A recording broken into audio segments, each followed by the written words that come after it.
Hi, I'm Jennifer. I'm an employment specialist with INCIGHT, and I'm going to be talking to you today about your resume and how you can improve it in under an hour, just with some quick tips that I have. The first tip is try focusing on the top 1/3 of your resume. You really want to be sure it's compelling because a lot of times hiring managers only spend 10 seconds or so looking at them before they decide to keep reading. So you want to make it compelling and make it something that a person wants to keep going to find out more about you. The second tip is to lose the objective section at the top of your resume. That's considered a little dated since your objective is obvious. You want to land the job that you're applying for. You can use a professional profile or professional summary at the top of the resume. This is just a couple of sentences that say very briefly who you are and what you have to offer. You can see that on Jonathan's resume, he has written a very brief description of himself at the top. It says, dedicated civil engineer with experience in structural and transportation design and proven leadership abilities. We also have Tanya, who has a summary. She starts out describing herself as energetic and engaging administrative specialist, goes on to describe her experiences, and says she's eager to blend exceptional organization skills with diverse marketing, and so on. The third tip is to be sure you have a section that describes your core qualifications or your key skills.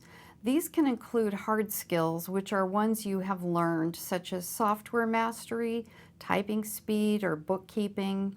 And you can include your soft skills, which are things like excellent communication skills, or dependable and reliable, or that you're good at multitasking.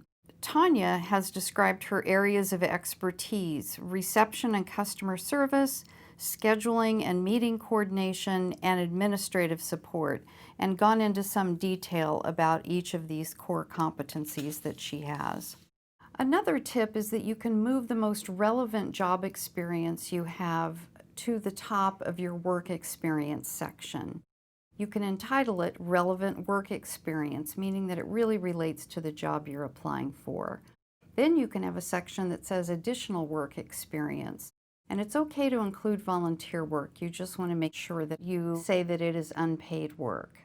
The fifth tip is that it's really important to sprinkle accomplishments throughout your resume. It's good to list your responsibilities, but those aren't really enough. You want to tell the ways that you excelled and use numbers where they're appropriate. List any awards that you've gotten. And if you're a recent graduate, you might consider listing your degree toward the top of your resume, whereas traditionally the education is the last thing there. But it's all right to move it upward and list any honors that you had. Let's look at Sherry's resume. She has listed notable accomplishments under each of her jobs. The first ones are that she worked closely with new software developers. She wrote company training manual now used for all new software engineers and programmers. At her other job, she developed C+ and Unix and Windows Visual Studio, completing her project 6 months early, and worked on a solo project to add multi-threaded capabilities to a company's engines.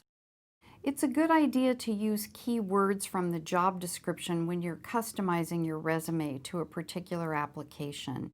It will help get your resume noticed and possibly get you an interview. It's really important that your resume be professional, clean, and very easy to read. You don't want any smaller than 10-point font, preferably 11, and the headers can be in the 14 to 16-point range. You do want to use capitalization, bold, and italicized consistently in your resume. Make sure bullet points line up and there are no formatting inconsistencies. Another important idea is to keep your verb tense consistent throughout your resume. Don't keep jumping between past and present.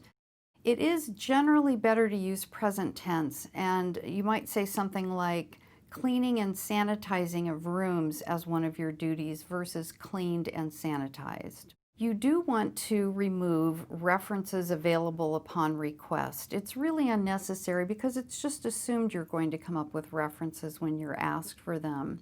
There are other ways to shorten your resume. You want to try to keep it to 1 page. 2 page resumes are all right if you have a lot of technical experience that you need to explain or you have a fairly long work history, but you don't really need to go back more than 10 years or so. My last idea for you is to seek feedback. Go to people that you respect and ask them to read your resume and tell you what they think. Keep in mind there's no one right way to do a resume. If you include the elements I've talked about, it's going to be great. But do ask someone, they might find a typo or they might be able to help you make it more concise in places. I hope this has been helpful. Thanks so much.